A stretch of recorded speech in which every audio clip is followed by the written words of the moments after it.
Madlang people, mabuhay! Maaga akong tinawagan ni tatay.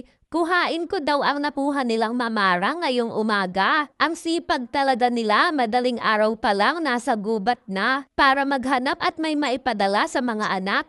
Swerte talaga namin sa inyo, Nay Tay. Ayan na nga, nilinis at tinugasan ko na. Apakasarap nga nito at bihira lang tumutubo. Kaya sabik makatikim, luluto ko na nga. Nilagyan ko na ng bawang, paminta at asin.